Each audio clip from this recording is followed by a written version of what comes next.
Buenas tardes. Hoy, como veníamos haciendo incluso antes de la campaña, de hacer una serie de conferencias donde al menos nuestros afiliados, nuestros simpatizantes y los ciudadanos en general tocábamos problemas sociales y problemas que estaban de interés en el pueblo. Por lo tanto, hoy, aunque hemos tenido varios cambios de fecha, entre una cosa y otra, pero bueno, teníamos previsto que Eduardo viniera, creo que la primera fecha que pusimos era el 5 de mayo, me parece, o sea, para el 5 de mayo,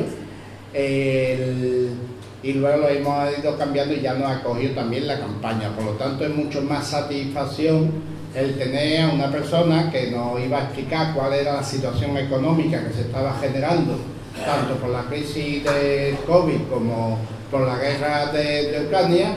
Y bueno, como esa situación económica sigue preocupando todavía más, pues ya le propusimos que fundamentalmente pues hablara también de cuáles son los efectos sociales que supone la subida de precios, por qué causas se están dando esas subidas de precios, que es lo que ahora mismo nos preocupa más a la sociedad, y por qué razones eso no se puede sujetar, y si se puede sujetar, qué medidas hay que tomar.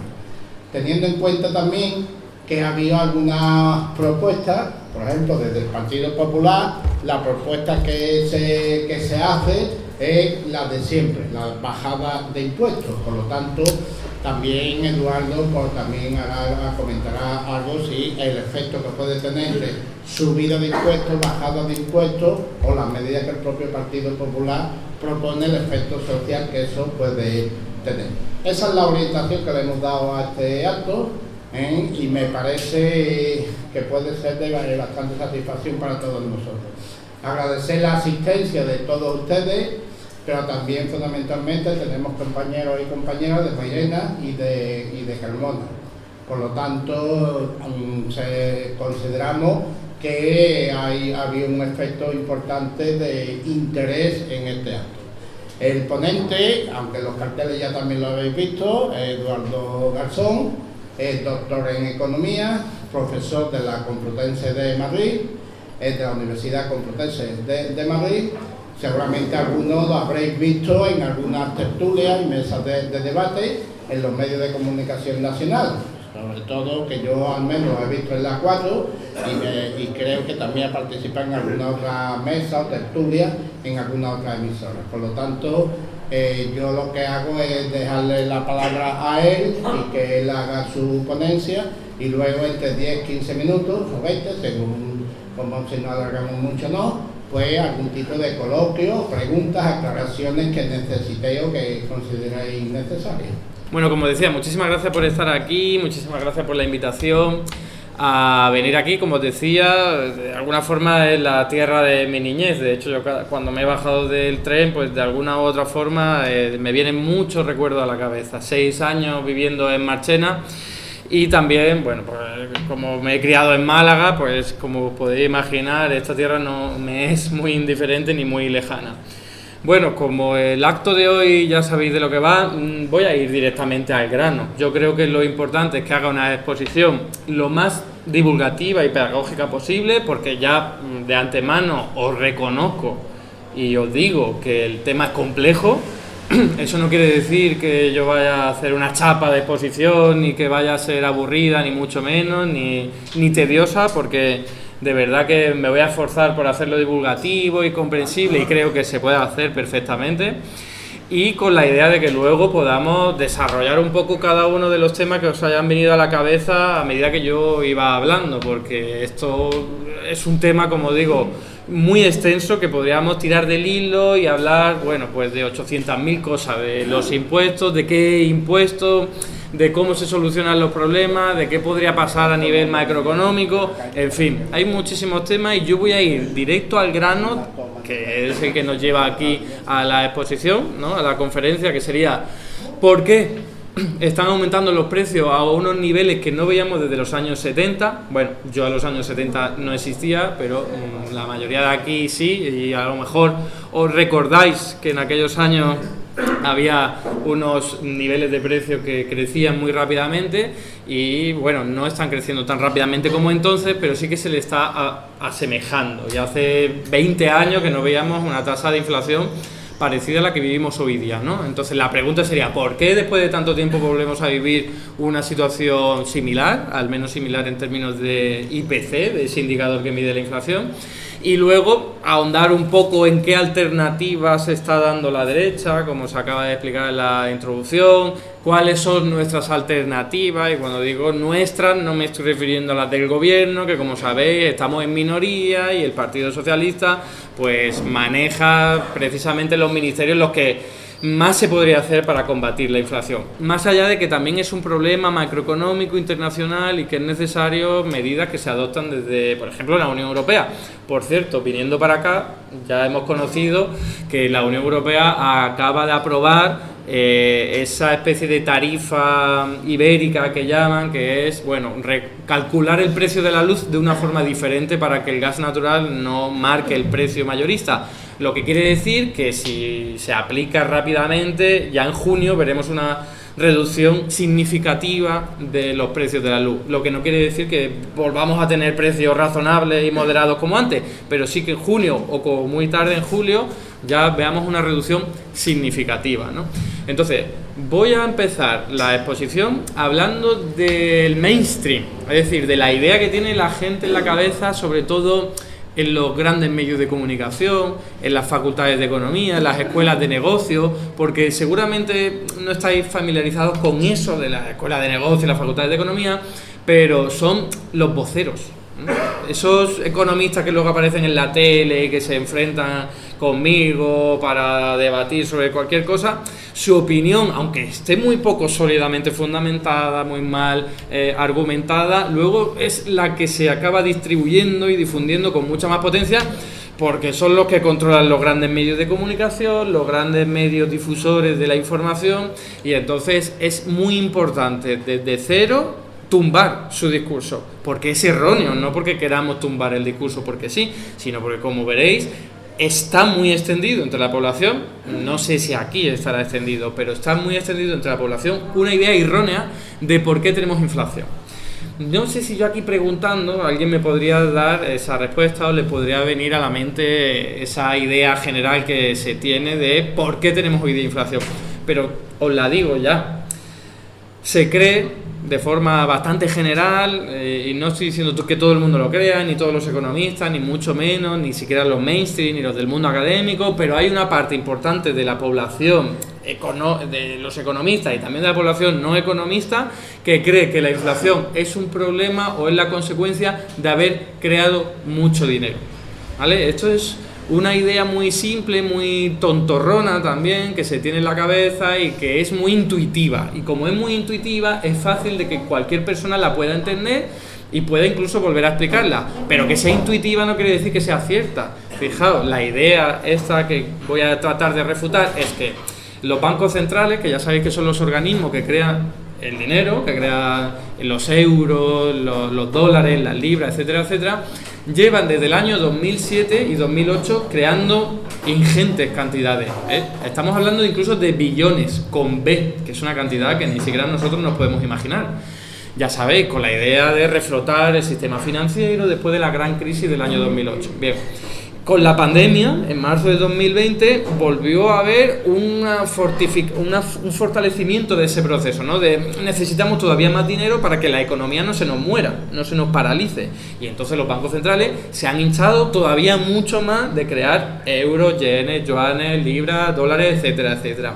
Entonces, como la inflación ha empezado a surgir de una forma importante, pero ni mucho menos es la de los años 70, al menos todo por el momento, y seguramente no llegue a los años 70, pero bueno, eso es una predicción. Como es muy elevada, a partir de agosto o julio del año pasado, ¿vale?, de mitad del 2021, la inflación empezó a repuntar, no solo en España, sino a nivel internacional, sobre todo en el mundo occidental, para que nos podamos entender, ¿no? Pues entonces dijeron, se ha creado mucho dinero y los precios están aumentando. Ya está, es lo que muchos economistas llevan mucho tiempo diciendo, que si se crea mucho dinero se puede generar inflación. Y esta idea, como digo, que es muy tontorrona, muy fácil de entender, lo vemos incluso en series de televisión, en novelas, lo vemos en dibujitos animados, en cualquier sitio, vemos ese proceso de si se crea mucho dinero hay inflación. ¿Qué inflación? Ya sabéis ya todo lo que es que hay un aumento generalizado y más o menos sostenido de los precios. Entonces, ese mantra es absolutamente falso. Es decir, como posibilidad teórica existe. Es decir, si hay un gobierno, un estado que se hincha de crear dinero y entonces tensa la economía a unos niveles que no las puede soportar, sí que puede generarse tensiones inflacionistas, ¿vale? Pero eso no suele ocurrir en la historia. Ningún proceso hiperinflacionario en ningún momento de la historia ni en ningún lugar del planeta ha sido provocado por crear mucho dinero, ¿no? Siempre suele ser provocado por otro tipo de cuestiones, por guerras, por conflictos bélicos, por la caída de sistemas económicos como el soviético, por crisis alimentaria, por un conflicto político, por la Revolución Francesa. Para que me entendáis, esos son los desencadenantes de procesos hiperinflacionarios graves, de los que dan miedo de verdad, ¿no? No con lo que estamos viviendo ahora, que dentro de lo que cabe es algo bastante manejable, aunque sea incómodo y aunque genere daño y dolor a determinadas capas de la población, ¿no? Entonces, ¿por qué digo que eso es falso? ¿Por qué digo que es falso que se haya creado mucho dinero en lo que ha provocado la inflación? Por muchos motivos. El primero es que si uno va a ver los datos, y todo el mundo lo puede ver, el IPC desagrega, ya sabéis que es una canasta de productos básicos, ¿no? Se mete ahí la energía, se mete ahí los alimentos, se mete ahí la ropa. Entonces, si uno va a ver los datos, se da cuenta de que los precios de los productos no están creciendo todos por igual, sino que tenemos la energía disparadísima a unos niveles estratosféricos, que eso sí que no lo hemos visto nunca, ni en los años 70, ¿vale? El crecimiento tan desorbitado. Luego tenemos a un nivel más bajo pues otros productos energéticos, ¿vale? Pues digo, la luz, derivado del gas natural y de los hidrocarburos como el petróleo. Pero luego a un nivel muchísimo más bajo tenemos los alimentos no elaborados.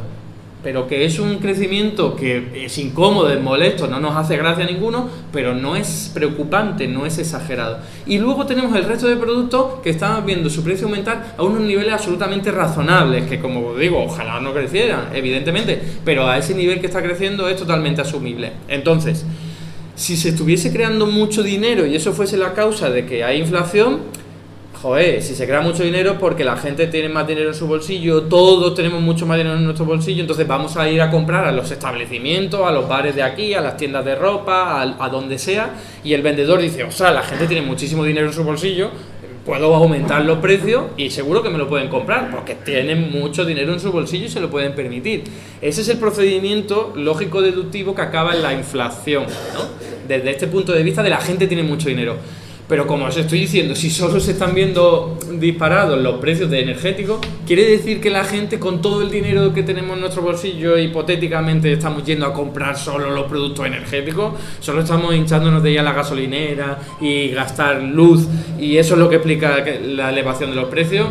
Evidentemente no, también estamos yendo a consumir en bares, en comercios de barrio, en muebles, en lo que os podáis imaginar, y esos precios no están aumentando, es más, algunos se están reduciendo. Así que ese es el primer motivo que tenemos para explicarle a la gente que nos encontremos por ahí de que la inflación que hoy día estamos sufriendo no es la consecuencia de que se haya creado mucho dinero. Otro argumento u otro motivo por el que sabemos que esto es falso.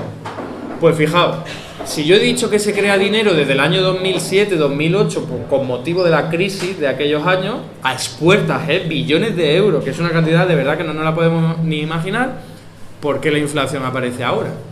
Si han pasado 14 años, ¿vale? Es verdad que con la pandemia se ha creado todavía más dinero, bastante más dinero, pero ¿no sería muy raro que todo ese dinero que se creó desde el año 2007 hasta la actualidad no hubiese generado nada de inflación y que casualmente justo cuando hay una pandemia que ha desestabilizado la economía mundial empiece a haber una inflación más elevada de lo normal?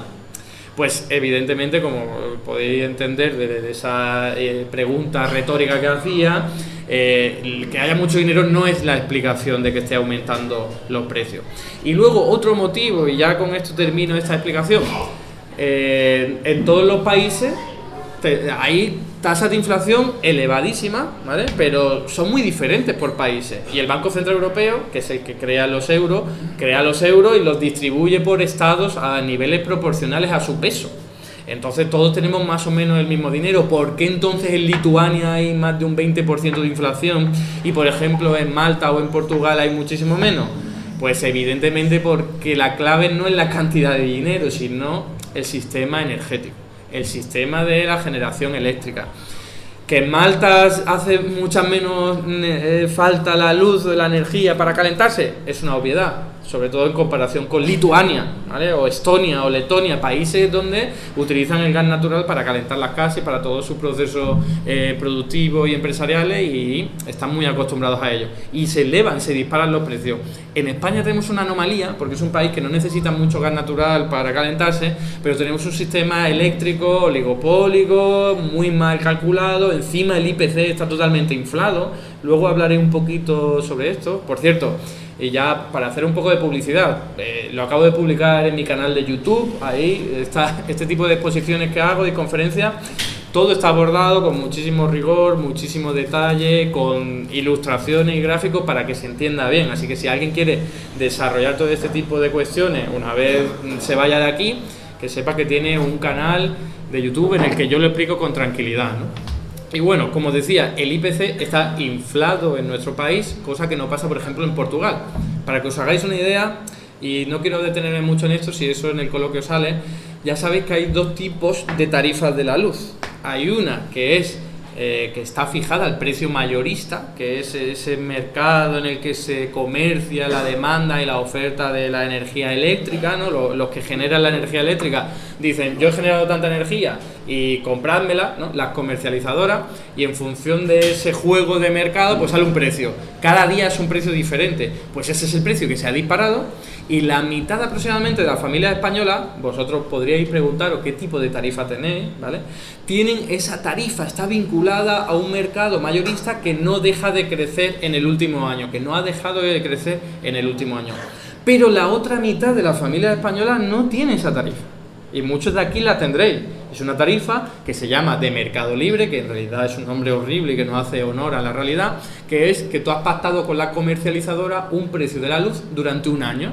Dice, yo, por ejemplo, ahora estamos en junio, si yo ahora lo firmo con una comercializadora, me va a garantizar el mismo precio durante un año. El precio en función de las horas en las que se consuma, etcétera, etcétera, pero fijo. En ese año va a ser siempre igual, ¿no?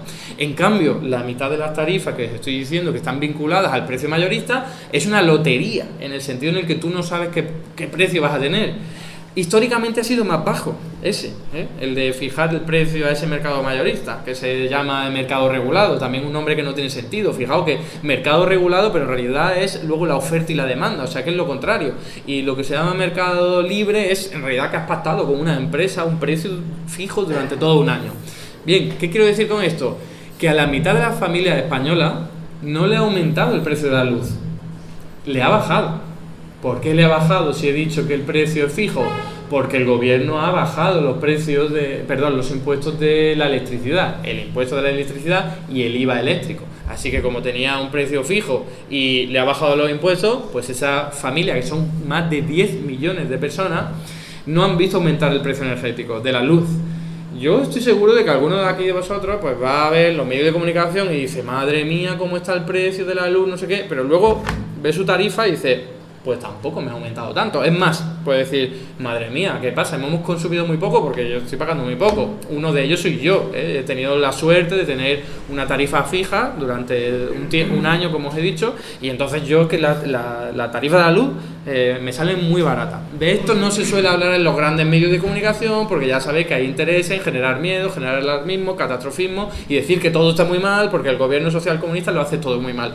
Pero la realidad es que hay 11 millones de familias que de verdad les ha aumentado muchísimo el precio de la luz, y eso es un problema muy importante al que hay que darle respuesta, pero no deja de ser cierto que hay también una mitad de las familias españolas que han visto bajar el precio de la luz. Y yo os animo a que miréis qué tipo de tarifa tenéis y también que veáis la evolución.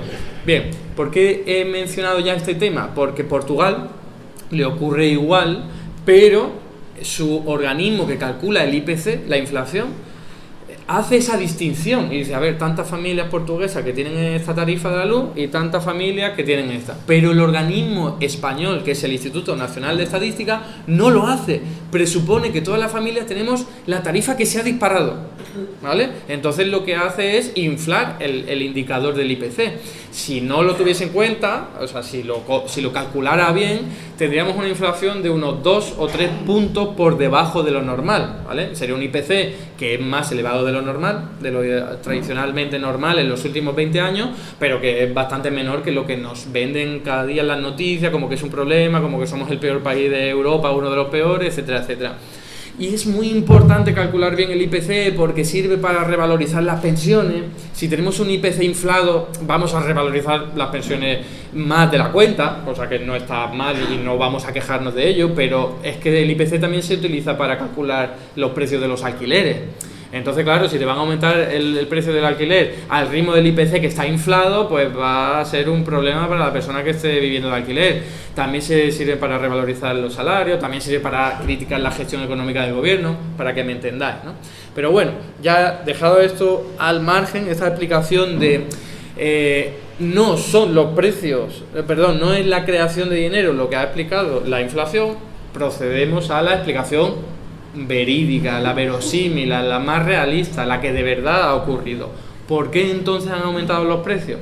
Pues bueno, ya podemos saber un poco por dónde van los tiros, porque se ha disparado sobre todo el precio de la electricidad y de la energía, como los hidrocarburos, gas natural, petróleo.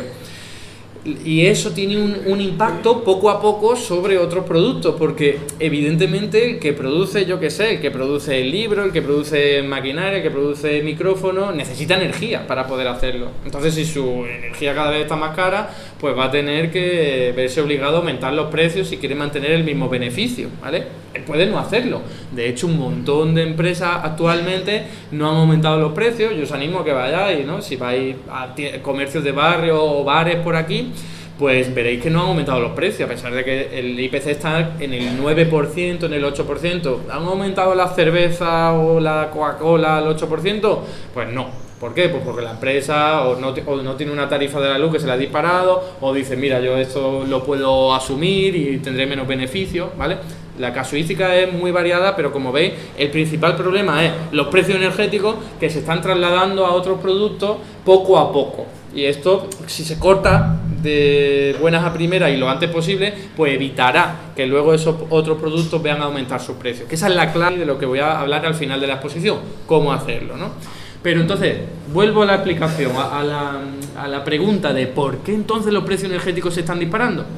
Pues aquí hay muchas explicaciones y algunas son complementarias entre sí. Quiero empezar por la más radical, la que menos evidencia empírica tiene, que es la de los ecologistas, para que me podáis entender.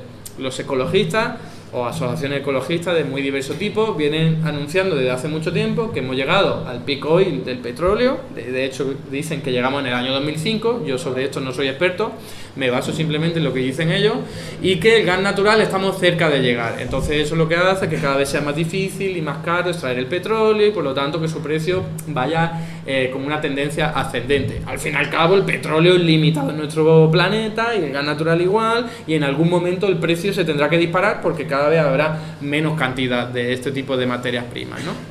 Bien, eso como digo es una explicación que está por ahí, que yo creo que de fondo tiene una música que suena bien, pero no es lo que ha explicado que en pleno 2021 el precio de la energía se haya disparado, porque no es que de golpe nos hayamos quedado sin petróleo, eso es un proceso que tarda tiempo en hacerse notar, ¿no? Sino que ha habido un acontecimiento mucho más claro que es lo que explica el incremento de los precios energéticos. La pandemia, así de sencillo. ¿Por qué la pandemia? Pues porque recordad una cosa, cuando las economías se paralizaron para que el virus no se extendiera, ¿vale? Y esto ha ocurrido en todos los países del mundo con mayor o menor intensidad y en una época diferente, pero ha ocurrido en todos los países. Lo que ocurre es que las empresas dejan de producir, los puertos dejan de enviar embarcaciones con los productos, los trabajadores se quedan en casa durante mucho tiempo y entonces la economía se para, se ralentiza en la inmensa mayoría. Ya sabemos que hay actividades de carácter esencial que siguen operando, pero si la economía, la maquinaria económica se para de golpe, Eso es muy fácil hacerlo, ¿no? Es como cuando apagáis, yo qué sé, apagáis un ventilador o apagáis un horno, pues eso es muy fácil, eso es instantáneo. Pero volver a poner en funcionamiento un horno y que empiece a calentar a la misma temperatura que tenía antes, eso requiere más tiempo. Pues eso es lo que ha ocurrido con la economía mundial, la economía global, que una vez ya se ha sido superado los peores efectos de la pandemia y en muchas economías se empezaba a reactivar la posibilidad de comprar bienes y servicios, poder ir a las tiendas, ir a los teatros, etcétera, etcétera, lo que ocurría es que la maquinaria global tardaba mucho tiempo en volver a funcionar como antes, más allá de que había mucha gente que había muerto, muchos problemas de enfermedades derivadas de COVID, incluso mentales, por no hablar de limitaciones estrictas y muy bestias, como el caso de China, que en el momento que vean un caso es que lo cierran todo, por eso apenas han tenido muerte, aunque su economía, sobre todo ahora mismo, está muy distorsionada, ¿no? Porque en algunas partes del país está totalmente bloqueada y en otras no. Fijaos que 8 de los 10 puertos más importantes del mundo están en China. Los puertos que envían contenedores aquí y nosotros compramos esos productos. Si están semanas bloqueados, lo que ocurre es que todos los contenedores de los barcos acaban acumulándose en Shanghái, en Beijing, en todas esas ciudades y luego no salen. Con lo cual, las empresas españolas, occidentales, europeas dicen, no me llega producto, pues el poco que tengo voy a aumentar el precio. ¿Vale? Y eso ha pasado sobre todo con los hidrocarburos. Ya sabéis, los hidrocarburos se transportan sobre todo en barcos, ¿vale? En barcos petroleros, en barcos gasísticos, y si dejan de enviar el gas natural y el petróleo, pues hay muchas gasolineras, hay muchas empresas que dicen, yo aumento el precio de lo poco que tengo porque así gano más, porque sé que lo voy a vender seguro. Ese es el origen causal, el inicial de los productos energéticos disparados su precio, ¿vale? Esa es la única explicación. Cuellos de botella en el transporte marítimo internacional. Sobre todo China. Recordad que China es pues la fábrica del mundo. Si se para, pues la economía lo nota mucho, la economía global. Y esto no me lo estoy inventando, son datos que dan las propias empresas. En Europa hay muchas encuestas que se le hacen y dicen, oye, ¿tú por qué estás aumentando los precios? Y te dicen, porque no me vienen casi materias primas. Tengo muchos problemas para conseguir mi petróleo, mis materiales minerales para producir mis productos electrónicos, y a partir de ahí es donde empiezan a aumentar los precios. Por ejemplo, en Estados Unidos un producto que se ha elevado mucho los precios son los vehículos, son los automóviles, y esto es en parte debido a que hay baterías y hay elementos que necesita la fabricación de los coches que no llegan directamente por este colapso en el que China todavía está paralizando su economía para que el virus no se extienda, a pesar de que tienen ya mucha gente vacunada y tal, ¿no? Entonces, ese es el origen inicial, ¿vale? Ese cuello de botella, como os estoy explicando, ¿no? Que había generado un incremento de los precios en determinados productos, como os estoy diciendo, ¿no? Algunos minerales metálicos, algunos productos electrónicos que no computan para el IPC, por cierto, pero luego sobre todo en los hidrocarburos, y eso es lo que ha hecho dispararse el IPC y la inflación en todo el mundo occidental, ¿vale? Entonces, aquí lo que nos tendríamos que preguntar es ¿por qué eso ha venido a más? Y creo que la respuesta la sabemos todos. Hay dos motivos fundamentales. Una quizás no la tenéis tanto en la cabeza, pero hay otra que sí, ¿no? Digo que ha venido a más porque en marzo de 2022 se ha disparado. O sea, la inflación estaba creciendo y decías, está creciendo más de la cuenta, sospechoso, pero bueno, tenemos una pandemia, el cuello de botella, pero en marzo de 2022 se ha disparado en todos los países. En España estaba en torno al 6 y subió casi al 10, eso es un aumento casi del 50%, y en otros países mucho más. ¿Por qué? Ya lo sabéis. Uno, la guerra de Ucrania, es decir, la invasión de Rusia a Ucrania, que lo que hace es limitar la cantidad de hidrocarburos que vienen desde Rusia y sobre todo que aumenten su precio. Fijaos que muchas empresas que compraban su hidrocarburo a Rusia, antes de que empezara la guerra, febrero, que la guerra ya se venía anunciando, o al menos se hablaba de ella, o de la posibilidad de que ocurriera en diciembre, ¿eh?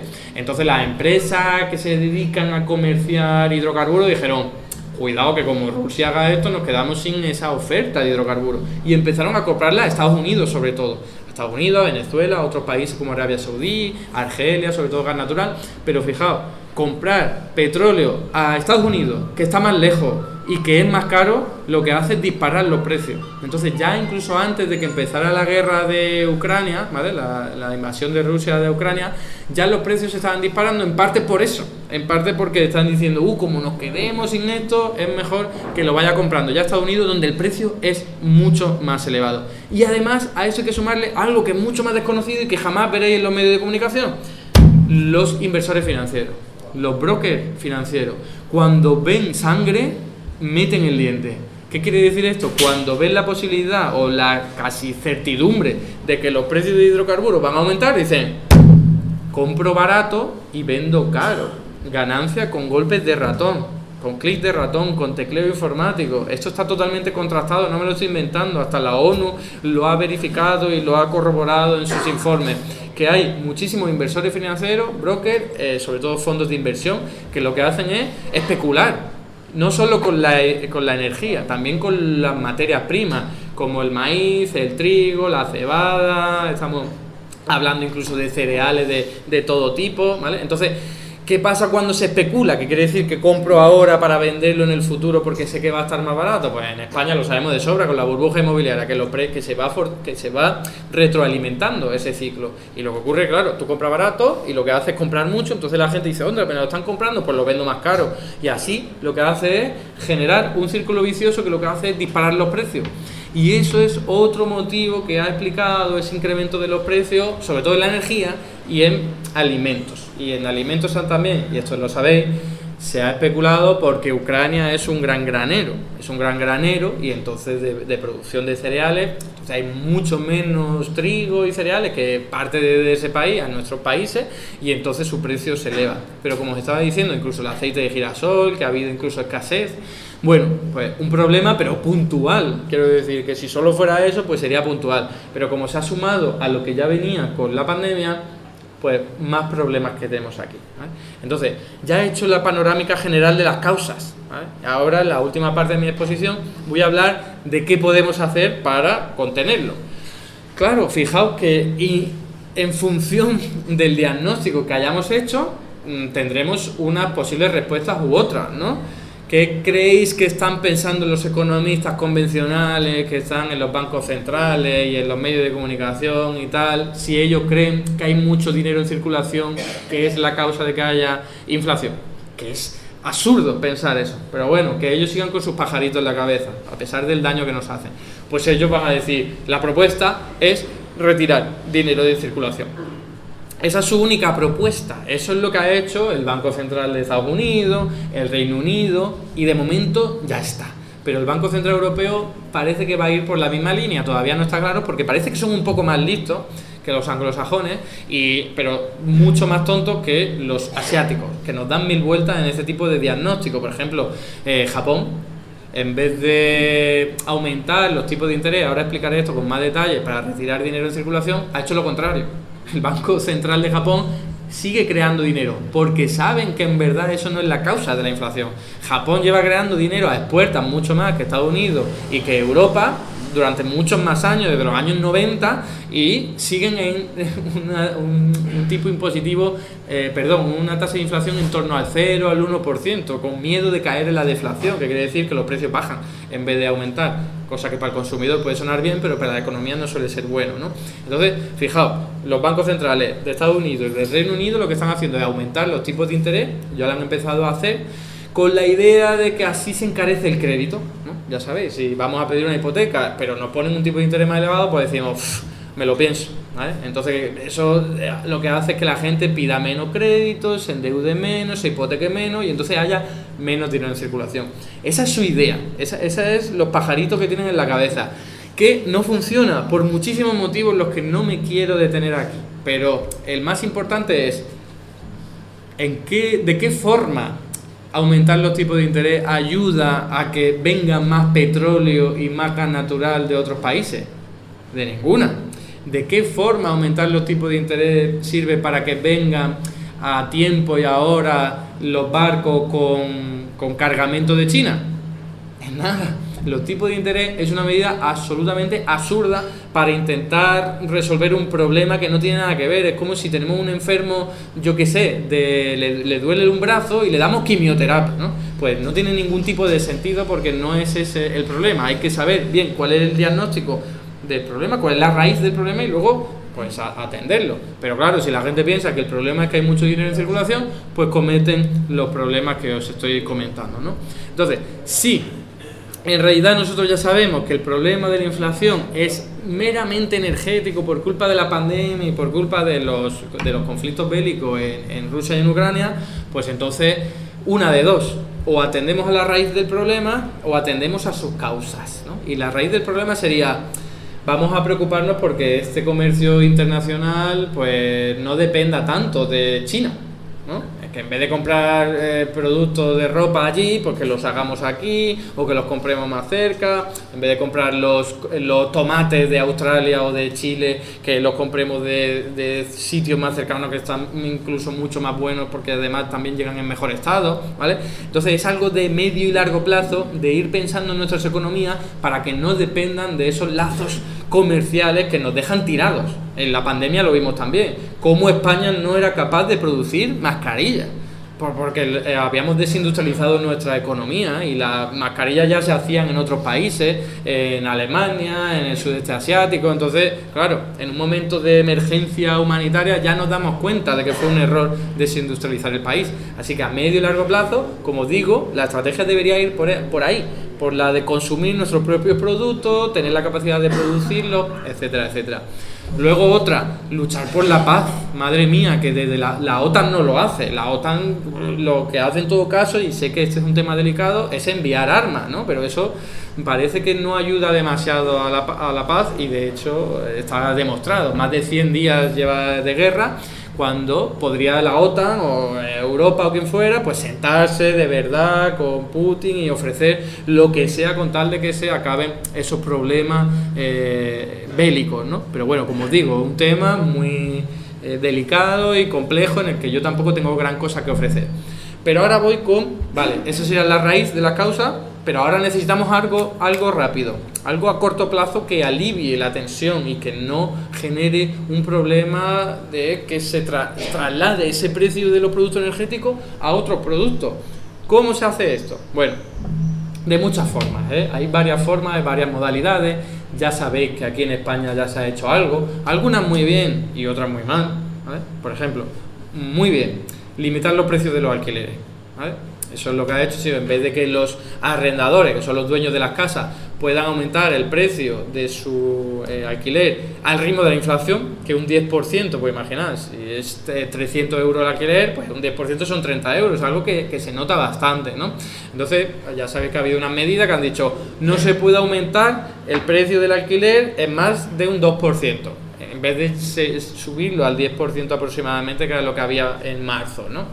Eso es una buena medida, seguramente insuficiente, porque tú lo que puedes hacer directamente es limitarlo. No, el 2% no, cero, que estamos en un momento de emergencia, no sé qué. Pero bueno, al menos eso ha sido una medida. Fijaos que por cierto, el PSOE dio su brazo a torcer frente a las reivindicaciones de Unidas Podemos, que llevamos mucho tiempo diciendo la mejor forma de aliviar el problema habitacional de sobre todo los jóvenes es limitar los precios, no darle ayudas a los jóvenes. Porque ya sabéis que el PSOE el gobierno mayoritario del PSOE aprobó una ayuda al alquiler, que muy poco ayuda al alquiler, y lo que ha hecho además ha sido elevarle el precio, ¿no?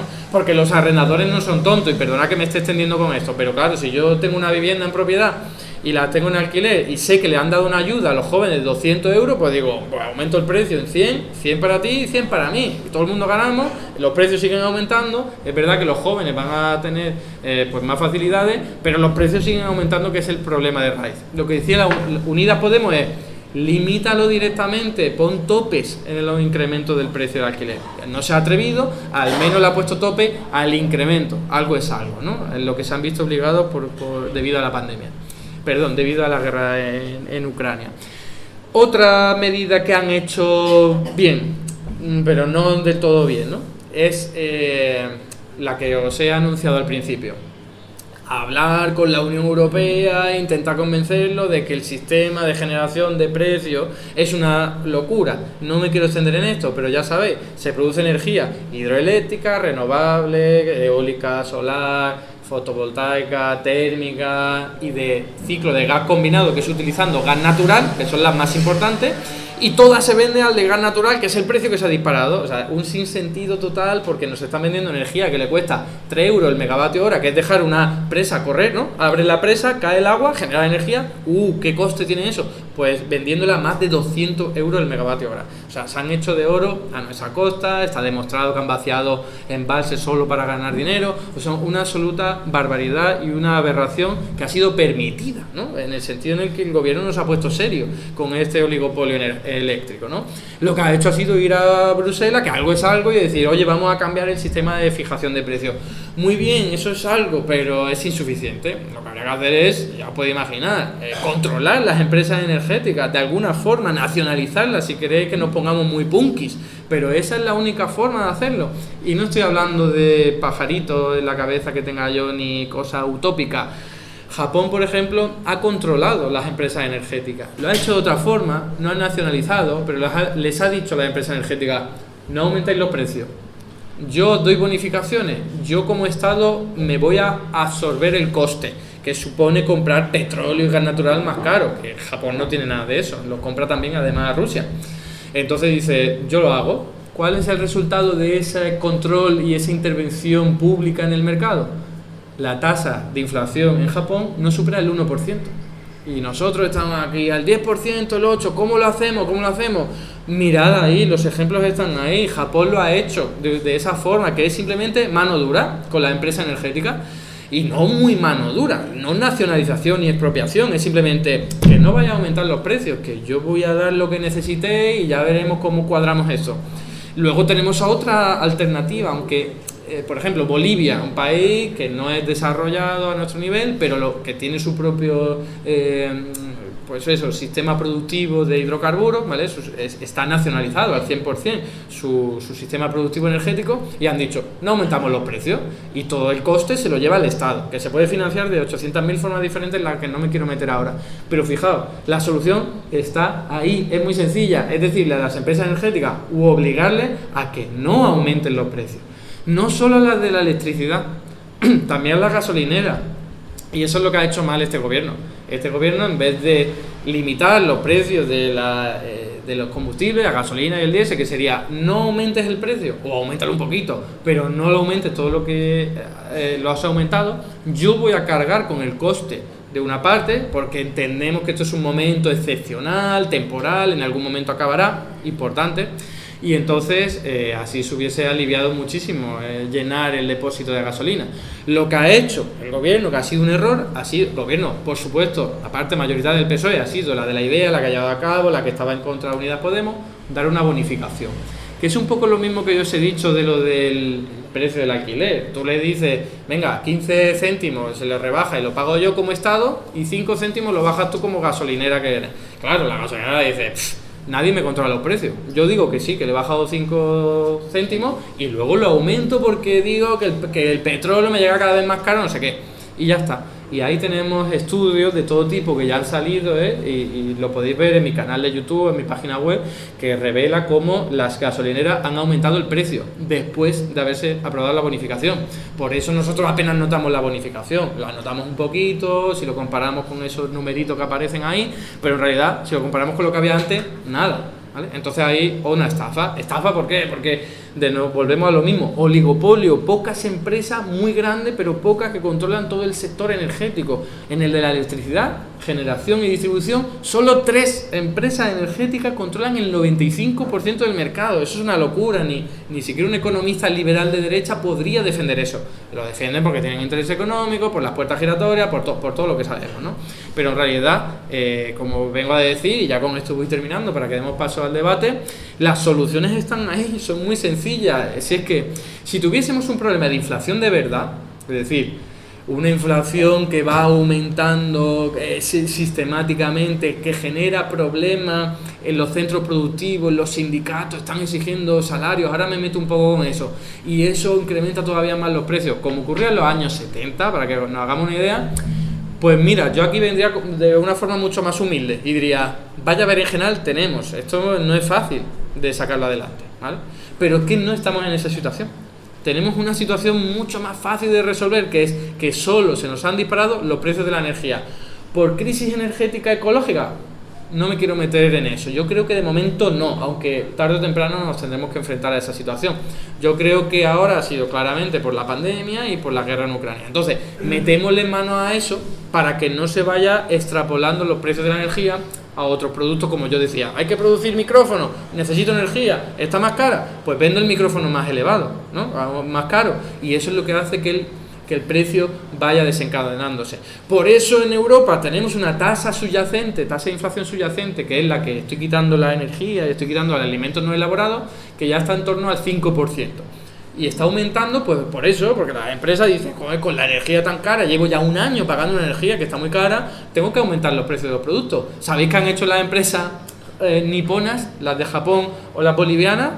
No han aumentado los precios, ¿vale? En Bolivia la tasa de inflación está en torno al 1%, en Japón, como digo, no llega ni al 2%. ¿Por qué? Pues porque a las empresas les sale lo mismo producir micrófonos, que es el ejemplo que os he puesto, pero sirve para todo, porque la energía no se ha disparado, porque la está controlando decididamente el Estado, con un mayor coste y déficit público y deuda pública, vale, lo que queráis, y si queréis luego hablamos sobre eso, pero es que da igual, porque el Estado español ahora está bonificando aquí los precios del combustible y se está dejando también una pasta importante, además de otras medidas que está aplicando, ¿no? Entonces ese no es el problema. Y mención rápida a lo de los sindicatos, y con esto voy terminando. ¿Qué pasaba en los años 70, 60, 70, al principio de los 80? Que teníamos una fuerza sindical y una clase trabajadora muy empoderada. Teníamos un país que, teniendo en cuenta los límites y las comparaciones, tenía una industria más o menos potente, ¿vale? Obviando comparaciones y teniendo en cuenta de lo que estamos hablando, pero en comparación con ahora, una industria súper potente, con clase trabajadora en los puertos, en automoción, sobre todo en automoción, en química, en aeronáutica, que ha ido pasando desde el año 80, 90 y tal, que se nos ha ido arrebatando todo ese poder industrial que teníamos, que empoderaba muchísimo a los trabajadores. Porque estando en la hostelería es muy difícil organizarse, ¿no? Yo estoy trabajando ahí en un bar de camarero, no sé qué, yo cómo me comunico con el trabajador que está en Huelva, en Málaga, es muy difícil. Es muy diferente cuando está todo el mundo, pues en Airbus, ¿no? En Sevilla, o está todo el mundo en una empresa de automoción en Cádiz. Eso es mucho más fácil y eso empodera a los trabajadores, a los asalariados. Y entonces, como se nos ha ido arrebatando poco a poco eso, debido a la globalización económica, las empresas dicen, me sale mucho mejor producir en el este de Europa, en el este de Asia, pago menos impuestos, pago menos salario, tengo que respetar menos condiciones medioambientales, con el problema que eso conlleva, ¿no? Entonces, y luego, ¿qué pasa? Que la desglobalización luego explica que cuando queremos mascarillas no las podemos comprar allí porque las están produciendo allí y nosotros no podemos, o sea, un caos absoluto. Por lo tanto, la globalización es lo que ha provocado esas dos cosas, esa pérdida de autonomía productiva y también la pérdida del poder de negociación de la clase trabajadora, que viene bien en el sentido de la inflación, ¿vale? Los economistas están todos, los convencionales, están muy contentos porque dicen, los sindicatos no están exigiendo incrementos salariales al ritmo de la inflación, están perdiendo capacidad adquisitiva, ellos están contentos porque dicen, así la inflación no se dispara. Se quejan cuando decimos, las pensiones hay que actualizarlas al ritmo del IPC, porque si no los pensionistas pierden poder adquisitivo. Y eso dice, claro, pero es que si eso se hace aumenta más la inflación, no sé qué. O sea, absolutamente una barbaridad, ¿no? Como os estoy comentando, si no nos encontramos en parte en una situación de ciclo vicioso en el que el asalariado tiene su poder de negociación potente y dice, no, aumentame el salario, y luego el empresario dice, no quiero perder el margen de beneficio, voy a aumentar también mi precio, y eso se retroalimenta, eso explicaría unas tasas de inflación que serían más elevadas durante más tiempo, como vivimos en los años 70, ¿no? Y voy a terminar solo con lo último porque se ha hecho mención al principio y no quería olvidarlo, pero si queréis lo hablamos luego con más detenimiento, y es ¿Qué pasa con las medidas que propone la derecha? La derecha como de, hay que bajar los impuestos y tal. Pues fijaos, la primera pregunta es ¿qué impuestos se bajan? Porque claro, si vas a bajar el IRPF, por ejemplo, pues dices, a ver, para empezar, si bajas el IRPF para combatir la inflación no sirve. Otra cosa es que estés dando espacio, le estés dando un alivio fiscal a las personas. Pero entonces, ¿para qué le vas a dar alivio fiscal a los que ganan más de 300.000 euros al año? Es una bestialidad, ¿no? En todo caso, dale un alivio fiscal a los que ganan 12.500 euros, a los que ganan 20.000 euros, ¿vale? Pero no le des un alivio fiscal a los más ricos, que es de lo que está hablando el PP y Feijóo, ¿no? En cambio, bajar otros impuestos como el IVA, como los impuestos especiales y a la electricidad y tal, si es de forma temporal, no está mal, ¿vale? No está mal porque ya lo hemos visto con el tema de la electricidad, la tarifa de la luz. En algunas familias, más de 10 millones de personas han visto bajar su precio de la luz porque se han bajado los impuestos. ¿Y eso aumenta el déficit público, la deuda pública y tal? Sí, pero de momento no hay ningún problema porque está el Banco Central Europeo detrás respaldando la deuda pública. Ningún problema. Veremos a ver si cambian de opinión. Pero de momento ningún problema. Así que, ¿por qué no hacerlo? No va a limitar la capacidad de pagar las pensiones o financiar la sanidad pública o la educación pública, ¿eh? Por eso, bajar impuestos, sí, siempre que sea de forma temporal y siempre que sea a las personas y a la familia que peor lo están pasando. Pero bajar impuestos de forma general, como quiere el PP y como propone el PP, que es, pues baja el IVA y entonces lo que hace es, se lo baja a todo el mundo. El IVA es un impuesto muy injusto porque lo paga tanto el rico como el pobre, paga lo mismo, va a comprar pan y paga lo mismo, ¿vale? Esa persona multimillonaria, botín, que una persona sin ingresos, pues claro, el PP dice bajar eso, pues cuidado, no, vamos a bajar en todo caso los impuestos que más afectan a los de abajo. Y como por ejemplo en el caso de la electricidad y tal, a las familias más necesitadas, pero no en términos generales. Termino con la conclusión y la reflexión inicial. 1. Nuestra situación de inflación afortunadamente no es preocupante, no es catastrófica como nos la están vendiendo, al menos de momento. Y yo probablemente, y obviamente me puedo equivocar, yo creo que no va a empeorar, yo creo que va a mejorar. Para empezar, con la medida esta que se acaba de anunciar en Bruselas, ¿no? Si ya en junio y julio la luz se va a calcular de una forma en la que va a estar menos cara, se va a notar en el IPC y en la inflación. Por lo tanto, no nos olvidemos, la inflación de momento no está en una situación catastrófica, delicada, no es hiperinflación, no estamos hablando de Alemania, de Weimar, ni Venezuela, por mucho que los medios de comunicación metan miedo. Fijaos, abro paréntesis. ¿Sabéis qué responderíais vosotros si se os preguntara si la economía española va bien o va mal? ¿Vale? Seguramente diríais la mayoría, porque la mayoría de los españoles lo hace, el 65% de los españoles responden a esa. En mayo lo hicieron, el CIS, en mayo, que estaba mal o muy mal. Y al mismo tiempo, esa cantidad de personas, en torno al 64%, respondieron que su situación económica personal iba bien o muy bien. Fijaos de lo que estamos hablando. La mayoría de los españoles están más o menos satisfechos con su situación económica personal. Tienen trabajo, más o menos indefinido, unos buenos ingresos, buenas condiciones laborales, tienen más o menos casa, ¿vale? Todo eso, más o menos bien. El 60 y pico % de la población española está contenta con su situación personal. Y al mismo tiempo creen que la economía española va mal. ¿Cuál es la explicación a esto? Los medios de comunicación. Los medios de comunicación es la única explicación lógica y deductiva a decir, oye, que es que la economía va fatal, que sí, que algunas cosas van mal, pero no tan mal como lo están pintando, que hasta la gente a la que le va bien en su bolsillo creen que todo va mal, ¿no? Bien, vuelvo a lo otro. 1, que la inflación no es preocupante, al menos de momento, y seguramente no lo sea. 2, no olvidemos que el IPC está inflado, lo que tiene que ver con ese primer punto al que yo me he referido. Si bajásemos el IPC a su nivel real, las cosas se verían de otra forma. 3, esto probablemente sea coyuntural, transitorio. No quiere decir que acabe pronto, quiere decir que es transitorio en el sentido que está explicado por una causa, un factor transitorio, que es una crisis logística internacional derivada de la pandemia y también una guerra. Si estas dos cosas acabaran, seguramente los precios volverían a su nivel más razonable, a un nivel anterior. Veríamos a ver si ya nos tuviésemos que enfrentar a ese desafío medioambiental de poco petróleo, poco hidrocarburos y cómo iría la cosa. Pero de momento ese no es el problema más acuciante. Y 4, ¿Cómo respondemos a esto? Muy sencillo. La mejor forma sería, más allá de esa respuesta que os he dado a medio y largo plazo de volver a industrializar nuestro país, nuestra economía, la de limitar los precios directamente por decreto. Los energéticos, se ha hecho con los de alquiler, pues que sea un poquito más valiente nuestro presidente y el gobierno que le rodea, ¿no? Sobre todo el Partido Socialista, obviamente, y que limiten los precios directamente de la luz y también del combustible, como han hecho otros países. No estamos hablando de un mundo de colores, estamos hablando de que otros países lo han hecho y su tasa de inflación, el IPC, no supera el 1%. Lo dejo aquí, muchas gracias por la atención y damos paso al coloquio, si os parece.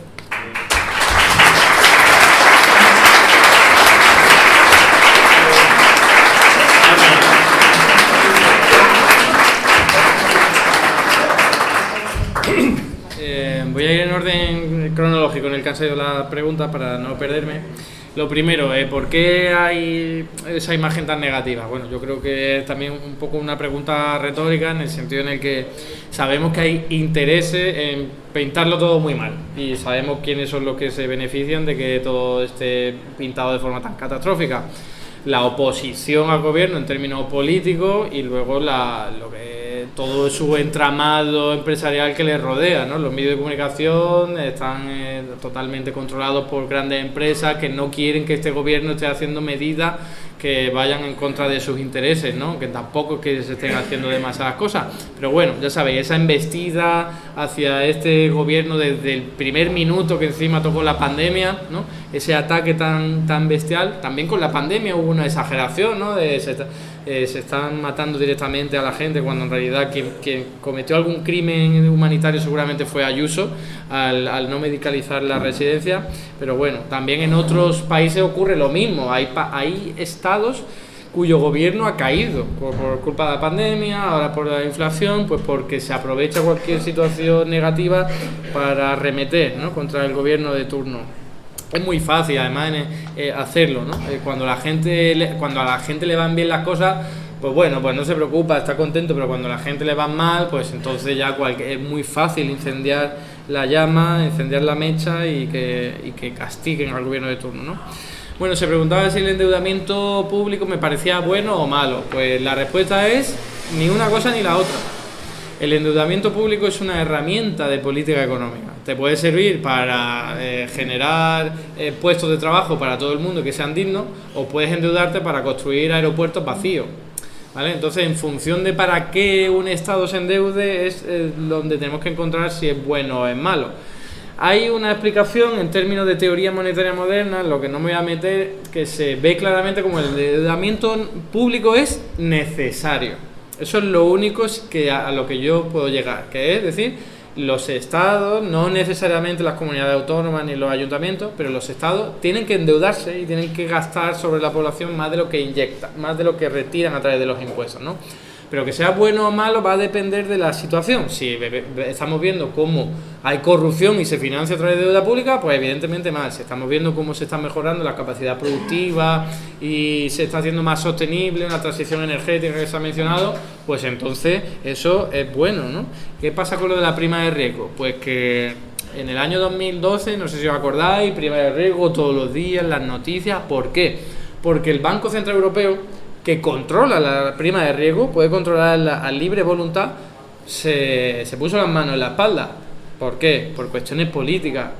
¿Qué pasa en aquel momento? Que corría la idea de que los países del sur de Europa nos habíamos gastado más de nuestras posibilidades, vivido mucho mejor, que no nos apretamos el cinturón, y entonces la mejor herramienta que encontraron fue la de dejar que la prima de riesgo aumentara, que asfixiara a los países, sobre todo del sur de Europa, y que recortaran en pensiones, en salarios, en sanidad, que es lo que se hizo, sobre todo en Grecia, ¿no?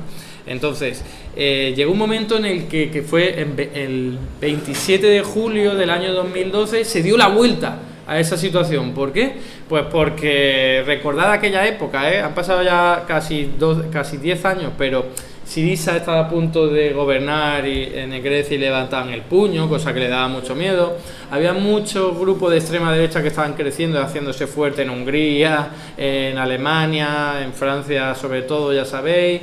También el 15M le daba mucho miedo porque no sabían eso en qué podía generar. Y entonces dijeron, nos estamos pasando.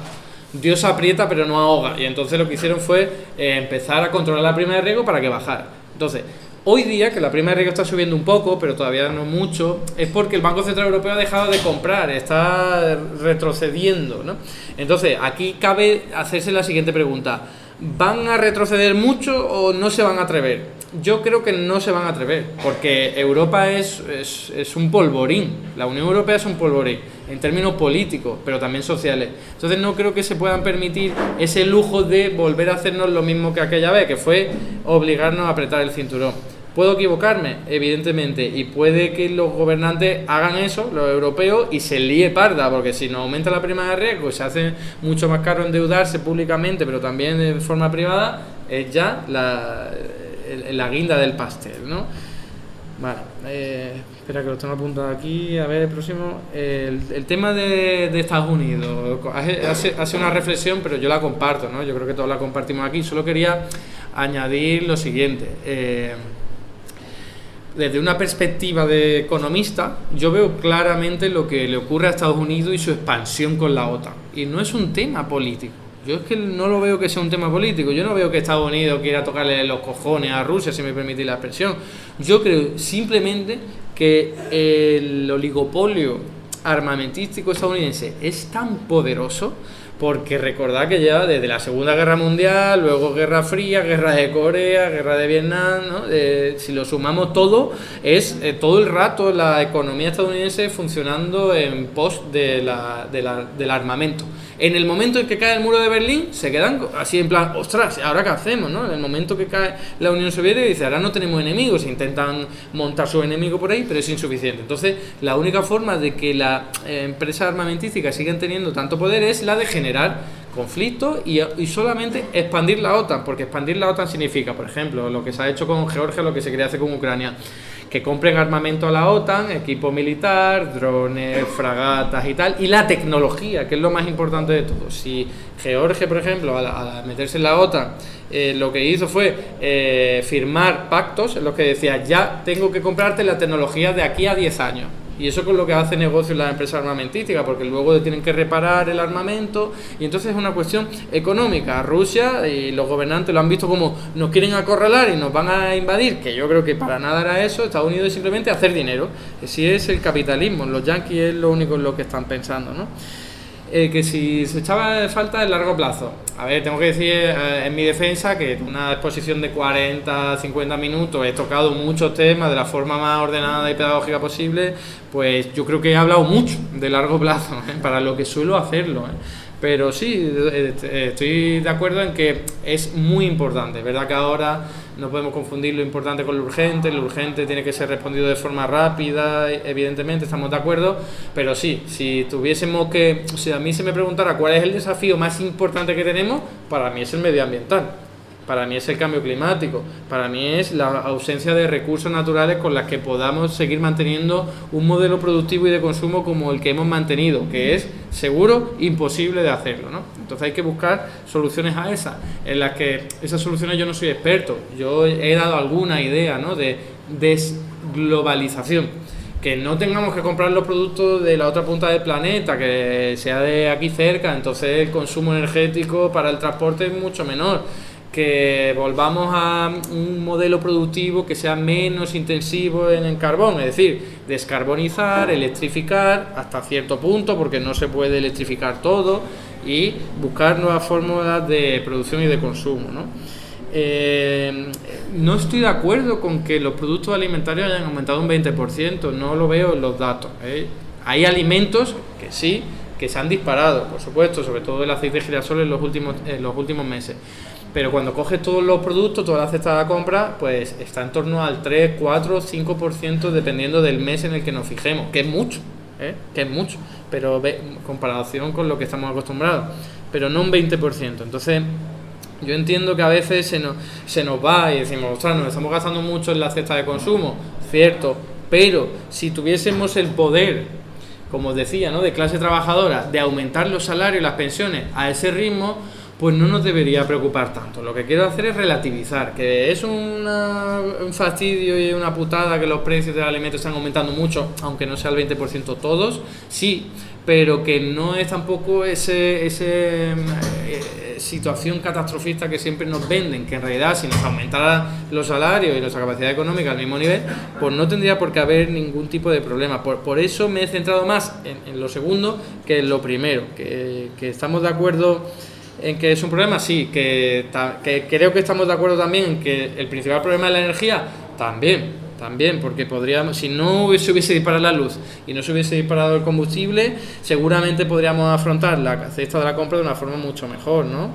Luego, que tan complicado que haga algo el gobierno y se enfrenta a las empresas y tal, bueno, creo que también una pregunta retórica. Yo solo digo que desde los poderes políticos van de la mano con los poderes económicos y es que no le quiere plantar cara a las grandes empresas, ni energéticas, ni bancarias, ni financieras, como sabemos, pues porque hay puertas giratorias, porque son los mismos, pues porque luego estamos viendo como Antonio Miguel Carmona, creo que fue el último que se fue y acaba en el Consejo de Administración de una energética.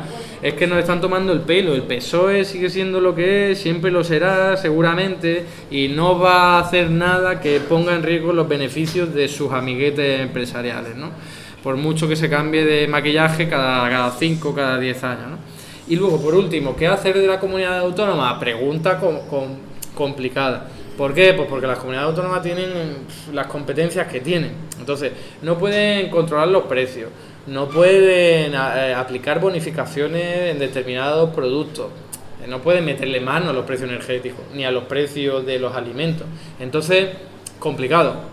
¿Qué es lo único que les queda? Bajar impuestos allí donde está. Entonces, aunque, como he dicho antes, hay que hilar fino para no beneficiar a los más poderosos más que a los de abajo, y eso quiere decir que si vas a deflactar el IRPF, como propone Ayuso, hazlo con los mínimos personales de la renta, que eso es lo que nos beneficia a todos. No lo hagas los tramos de 300.000 euros al año, ¿eh? El que gana 300.000 euros al año de verdad necesita que le deflacten el tramo. Madre mía, que nos dé un poco a los demás y que se quite de problemas. Si quiere se lo deflactamos, pero que nos dé dinero a los demás, ¿no? Entonces, creo que eso es una buena forma, ¿no? La de comunidad autónoma, ¿qué hago? Pues voy a intentar bajar los tipos impositivos, algunos impuestos que manejo desde las comunidades autónomas, de forma temporal, importante, y a las clases populares, a las capas de la población que más lo necesiten, porque de verdad las comunidades autónomas no tienen mucho más que poder hacer, así que aunque sea el discurso de la derecha y tal, nosotros tenemos que reconvertirlo al nuestro, es decir, bajar impuestos no es que sea bueno o malo, como el endeudamiento público, depende cómo se haga. Si baja impuestos injustos, eso es bueno; si baja impuestos justos como el IRPF, eso no es tan bueno.